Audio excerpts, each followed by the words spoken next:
traversiers. À Lévis, un matin de la fin de l'année. Il fait froid. La rafale est encore déchaînée. Il fait froid. Et le fleuve, avec de grands bruits sourds, traîne un radeau sans fin formé de glaçons lourds, qu'agite et bouleverse éperdument la houle. Il fait froid. Il fait froid. Et la neige à flots croule, son voile flottant cachant les monts du nord. Que faire pour passer de l'un à l'autre bord? Comment vaincre la vague, éviter la banquise? 5 traversiers sont là, sur le quai, dans la bise, la ceinture fléchée autour des reins, drapés dans l'étoffe du pays, superbement campés, sur leur jarret nerveux, la main sur le pagaie. Ils attendent un boss, que nul péril n'effraie, qui viendra s'asseoir au fond de leur canot, garni de peau de buffle, à 2 verges du flot. Descendant des marins à la trempe virile, qui vers la mer d'Hudson suivirent d'Iberville, en s'ouvrant travers les neiges sentiers. Ces fiers Laurentiens chérissent leur métier, devant lequel pourtant plus d'un vaillant recule. La soif de l'aventure incessamment les brûle. Aussi paraissent-ils agacés du retard, du courageux bourgeois qui veut, sur le jambard, c'est le nom du canot, atteindre l'autre rive. All on board! All on board! Enfin le boss arrive. Hors d'haleine, fébrile et l'air interloqué. À peine a-t-il rejoint les passeurs sur le quai, que leur patron, dont l'œil depuis un instant sonde, attentif, le lointain du Saint-Laurent qui gronde, pousse des cris de joie. Un chanal. En amont, et malgré le grand froid boréal, à 100 brasses du bord, sur un très large espace, le fleuve est en effet libre de toute glace. On y voit nettement les vagues palpiter, et les rudes passeurs, qui veulent profiter d'une telle éclaircie, ont lancé sur la lame le jambard, puis, narguant le grand fleuve qui brame, à l'horloger du geste, ils jettent leur adieu. Et les voilà partis sous le regard de Dieu. Et pour toucher le but qui devant eux scintille, il leur faudra franchir la distance d'1 mille.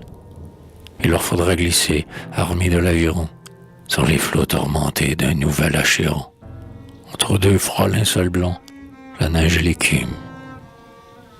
Comme des spectres gris, ils plongent dans la brume, qui sur eux lentement resserre ses réseaux.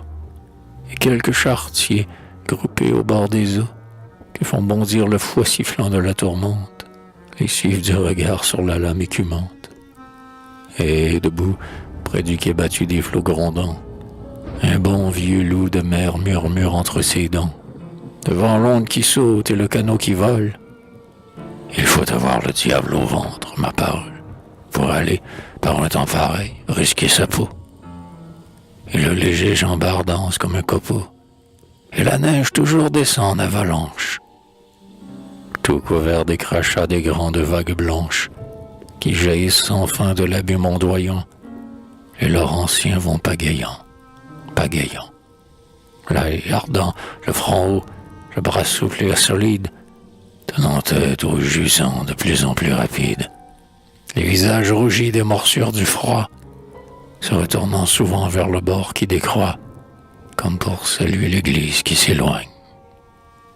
Et quelqu'un vient de voir ces preux à rude poigne, au vaste bénitier des flots tremper leurs doigts, et faire en s'inclinant un grand signe de croix. Les passeurs sont déjà sortis de l'éclaircie. Ils nagent à présent dans une onde épaissie, par de menus glaçons et la neige crôlant sans trêve. Et le frasile rend le canot plus lent. Le jambard est collé maintenant, et dérive. En vain est-il poussé par la pagaie active. Il reste emprisonné dans cette glu qui bout. Mais les 5 traversiers se sont dressés debout, et le chef de crier « Roulons, roulons, à droite, tous ensemble !»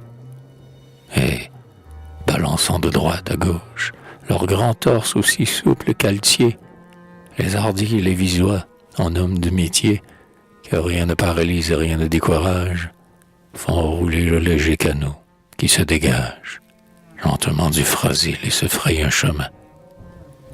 Soudain, l'homme de cap, une amarre à la main, saute d'un pied nerveux sur une île flottante qui ferme le passage à l'équipe hésitante. Puis, sauf le boss, blotti sous les peaux des bisons, chacun sort de l'esquif et foule les glaçons.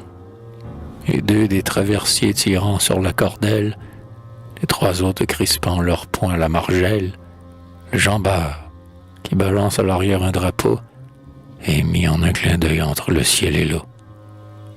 Sur le mouvant cristal, sa quille plate et lisse, avec un crissement sonore glisse, glisse. Et de loin on dirait quelques cercueils géants, traînés dans l'ombre au bord d'un abîme béant, au milieu de monceaux de transparents carrars. Et les rudes alleurs vont enjambant des mares, et quand parfois l'un d'eux enfonce dans les trous, qui s'ouvrent brusquement sous l'effort des remous, de longs bravos moqueurs éclatent sur la rive. Et le canot toujours descend à la dérive. Mais l'île de glace est franchie, incontinent. Le jambard danse encore sur le flot bouillonnant. Et les passeurs, joyeux, que le succès transporte, se sont pris à chanter, et le vent nous apporte, à travers les brouillards du grand fleuve écumant, les lambeaux indécis d'un vieux refrain normand, dont le rythme naïf traîne, rit et sanglote. Ils viennent de toucher une autre île qui flotte, mais celle-ci présente un aspect émouvant. Une ville bâtie en marbre que le vent, culbuterait soudain, ferait comprendre à peine le bouleversement de cette île qu'entraîne le fleuve avec des bruits lugubres comme un glas. Les murs de Jéricho, renversés aux éclats, des clairons foudroyants de l'éclair du miracle, peut-être n'offraient pas un plus frappant spectacle que l'amoncellement qui vient de se dresser devant les Lévisois. Comment vont-ils passer, traverser des bris mouvants, glissants et traîtres? Ils feront ce qu'ont fait si souvent les ancêtres, souples comme les joncs et forts comme les rocs. Ils s'élancent ensemble à l'assaut des grands blocs, s'étageant par endroits en un rempart immense. Et toujours, avec eux, le fier jambard s'avance. Mais le boss, cette fois, est sorti de sa peau, comme on dit, pour aider à traîner le fardeau. Et, malgré son sang-froid, malgré son habitude de la traverse, il montre un peu d'inquiétude. Et le patron le lorgne avec un œil moqueur. Encore un coup de cœur, un petit coup de cœur, les enfants. Après ça, nous reprendrons haleine, répète à chaque instant le brave capitaine. Tout à coup, le canot disparaît à nos yeux. Vient-il de s'engloutir dans l'abîme écumeux, sous le choc imprévu d'une lourde banquise? Non, le voilà longeant comme un mur, où l'eau brise. Dans sa marche au hasard, parfois, le frêle esquif bondit dans on ne sait quel gouffre convulsif, où semblent tournoyer des flots de blanche lave, écartant tout obstacle et rompant toute entrave que suscite glaçon, brouillard, verglas et vent. Les hardis canotiers vont toujours en avant. Quel souffle irrésistible emporte ces cinq braves. Une crevasse s'ouvre, ils y plongent. Les caves se creusent, les sommets se dressent devant eux. Ils vont, ils vont, ils vont. La glace aux cheveux, marchant, rampant, glissant, guettant, ils font leur route.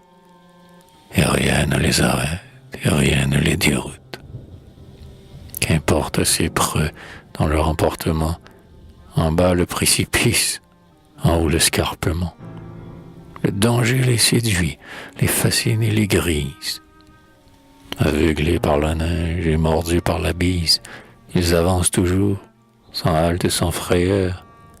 Quel pénible effort, quelle farouche ardeur. Leur visage et leurs mains saignent, l'embrun les glace. Des jambes et des bras, formidables d'audace, ils s'ouvrent un chemin tortueux. Et bientôt, le canot de Rechef touchera le grand flot. Il vient de le toucher, et la froide rafale nous soufflent des lambeaux de clameur triomphale. Et l'on entend aussi, couvrant ces lambeaux-là, quelques notes du vieil Ave Maristella, que redit le plus proche écho des Laurentides. Le fleuve est traversé, les passeurs intrépides, en côtoyant le bord, remontent le courant. En aval de Québec, fougueux comme un tord, ils remontent les flots qui font encore rage pour aller débarquer au prochain atterrage sur lequel ils pointaient leur canot au départ. Encore un petit coup de cœur et le jambard, par des poignets d'acier, sera tiré de l'onde. Enfin, il est hissé sur le marché qu'inonde une marée humaine affluant des faubourgs. Et pendant que le boss, ses pieds glacés sont lourds, s'éloigne lentement et se perd dans la foule, les pieux lévisois, tout trempés par la houle, courent à Notre-Dame. Et ces humbles héros, qui n'ont jamais courbé le front devant les flots, au pied du maître-autel ont incliné leur tête, pour remercier Dieu, qui commande aux tempêtes, et de voir le cœur brisa les nefs contre récifs, d'avoir conduit au port un tout petit esquif.